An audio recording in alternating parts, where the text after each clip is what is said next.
Que a soberana graça do Senhor Jesus esteja com você nesta terça-feira de bênção, de vitória. Vamos para mais um vídeo.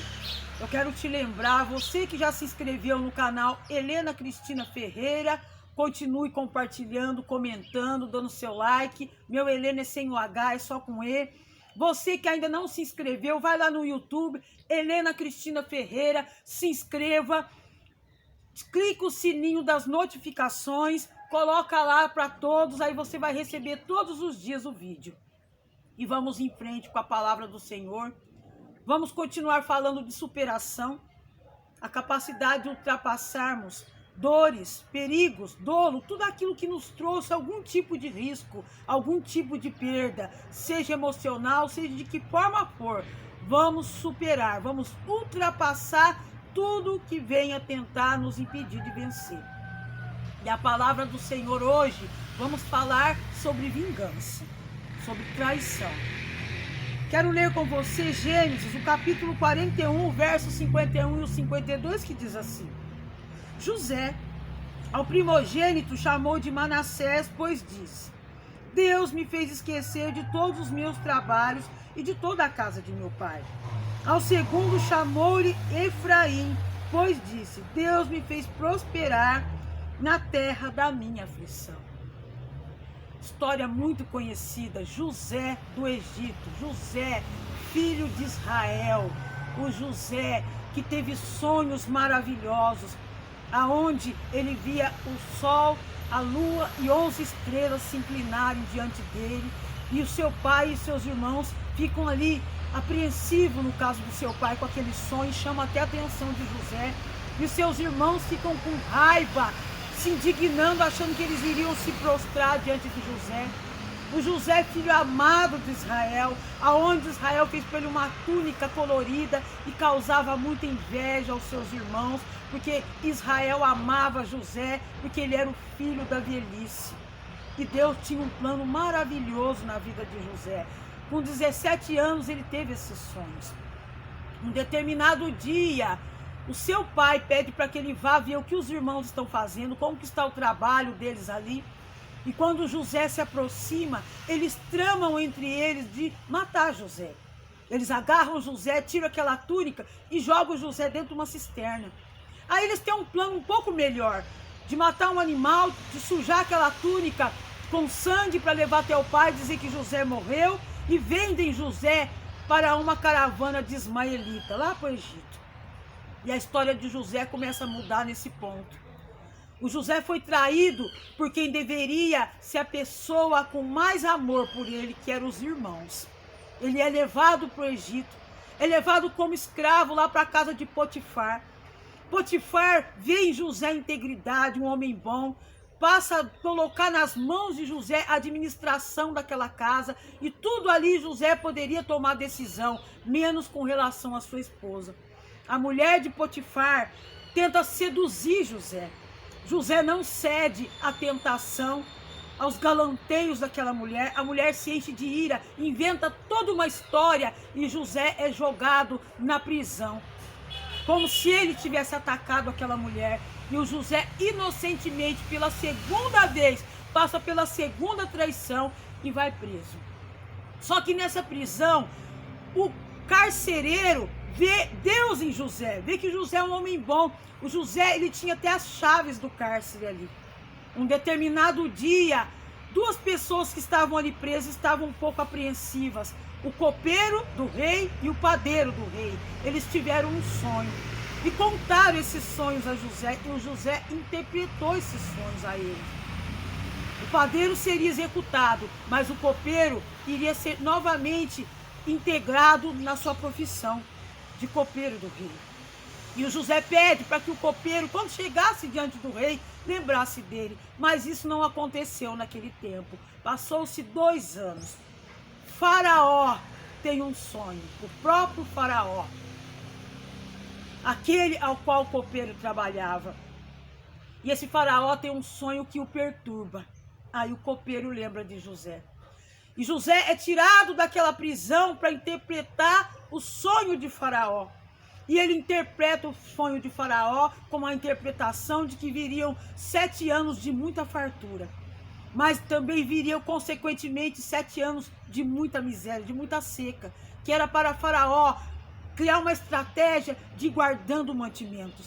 E Faraó levanta José como governador do Egito. O tempo de abundância vem, mas o tempo da seca chega. E aquelas nações vizinhas iam comprar mantimento no Egito. Faraó tinha com abundância para vender. E os irmãos de José também descem para comprar mantimento naquela terra distante. José reconhece os seus irmãos.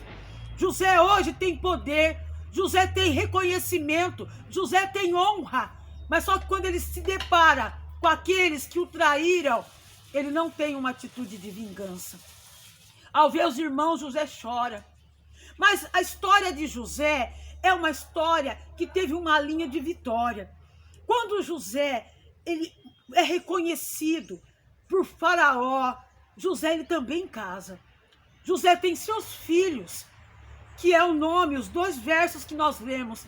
Manassés, o que me fez esquecer de tudo da casa do meu pai, de todo o cuidado, de todo o trabalho, de todo o sofrimento. E o Efraim, o que me fez prosperar. Quando José chegou a ser pai, Deus já tinha cicatrizado em José parte desse sofrimento, parte dessa traição. Quando chegou o tempo desse reencontro, dentro de José, as feridas abertas já tinham sido cicatrizadas. E José não se vingou dos seus irmãos. José chorou, mas o José, no tempo certo, se revela aos seus irmãos, dizendo que mal algum faria a eles, e pede para chamar o seu pai e todos os seus familiares que ainda não tinham descido ao Egito.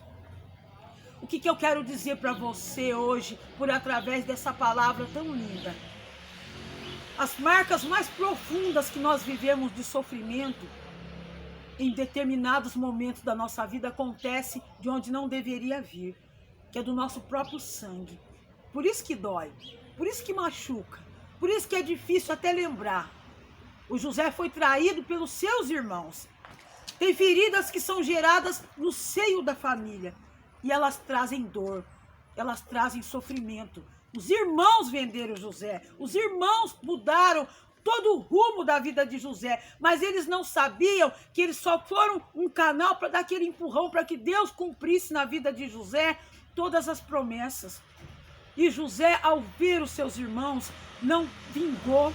Ele tinha poder para isso, ele era governador do Egito. E ele não fez isso.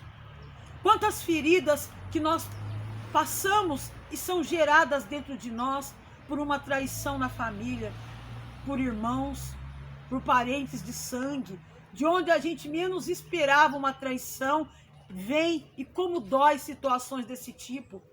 Mas o José fez aquilo que está na palavra do Senhor: pague o mal com o bem. O José pagou a traição com o bem, suprindo toda a necessidade ali dos seus familiares. Eu não sei se com você aconteceu algo semelhante, se você tem na sua história doméstica, familiar, uma situação que você foi apunhalado pelas costas, na sua própria família. Você descobriu e viu em certas atitudes que pessoas do teu próprio sangue te magoaram, te feriram, te traíram. Hoje você está para um lado e aquele teu familiar está para outro lado. Vocês nunca mais se falaram. Quantas famílias estão divididas por décadas? Quantas famílias, por causa de uma fofoca, por causa de um membro que fala algo, que dissemina o mal, porque a palavra do Senhor diz em Tiago que a língua, ela incendeia um bosque. Quantas famílias estão divididas, alguns para um lado, outros para outro, por causa de uma traição, de uma palavra dita e que trazem feridas na alma, feridas profundas. Que se na tua casa, no seu contexto familiar tem acontecido isso, faça como José. Peça ao Senhor a unção de Manassés. Sabe qual é a unção de Manassés? Senhor, me faça esquecer. Me faça esquecer de toda essa traição.